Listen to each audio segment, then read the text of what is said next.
Hello, everybody.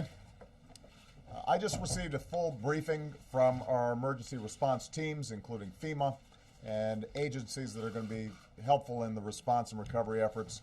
The Department of Energy, the Department of Transportation, the Department of Health, Homeland Security, and the Department of Health and Human Services. Obviously, everybody is aware at this point that this is going to be a big and powerful storm. And all across the eastern seaboard, I think everybody is taking the appropriate preparations. I've spoken to all the governors in all these states. They have issued emergency declarations. Those have been turned around quickly here in the White House. We have pre-positioned assets so that FEMA personnel are working closely with state and local governments. We're making sure that food and water and emergency generation is available for those communities that are going to be hardest hit. We anticipate that the center of the storm is going to hit landfall sometime this evening. But because of the nature of this storm, we are certain that this is going to be a slow-moving process through a wide swath of the country, and millions of people are going to be affected. So the most important message that I have for the public right now is please listen to what your state and local officials are saying. When they tell you to evacuate, you need to evacuate. Do not delay. Don't pause. Don't question the instructions that are being given, because this is a serious storm and it could potentially have fatal consequences if people haven't acted quickly. The good news is that the governors and local officials, I think, have had a few days of preparation. There's been extraordinarily close coordination between state, federal, and local governments. And so we're confident that the assets are pre-positioned for an effective response in the aftermath of the storm. But keep in mind that for folks who are not following instructions, if you are not evacuating when you've been asked to evacuate, you're putting first responders at danger. We're going to have search and rescue teams in and around multiple states all at the same time. And although we've got Coast Guard and the Department of Defense all positioned, if the public's not following instructions, that makes it more dangerous for people, and it means that we could have fatalities that could have been avoided.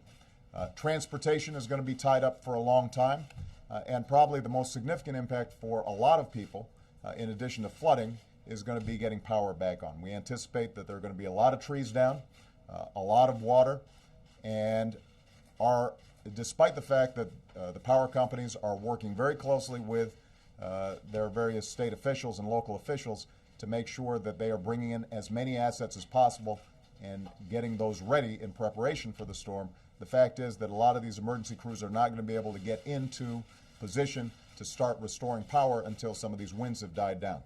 And because of the nature of this storm, that may take several days. So the public should anticipate that there's going to be a lot of power outages, and it may take time for that power to get back on. The same is true with transportation.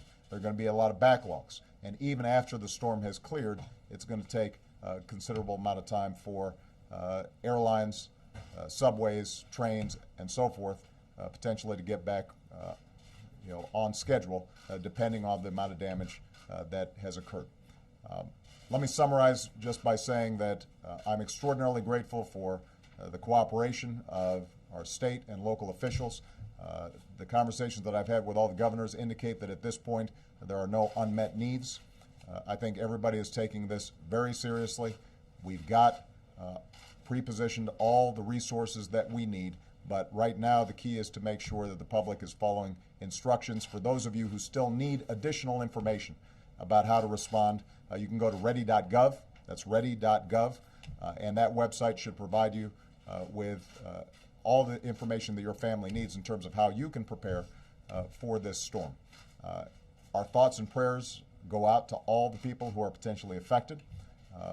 We are extraordinarily grateful for our first responders because they're going to be working 24/7 around the clock nonstop. And I want to make sure that our thoughts and prayers go out to all those who may end up dealing with a very difficult situation over the next several days. Last point I'll make, though. This is going to be a big storm. It's going to be a difficult storm. The great thing about America is when we go through tough times like this, we all pull together. We look out for our friends, we look out for our neighbors, and we set aside whatever issues we may have otherwise to make sure that we respond appropriately and with swiftness, and that's exactly what I anticipate is going to happen here. So I want to thank all the federal teams, state and local teams that are in place. I'm confident that we're ready, but I think the public needs to prepare for the fact that this is going to take a long time for us to clean up. The good news is we will clean up and we will get through this.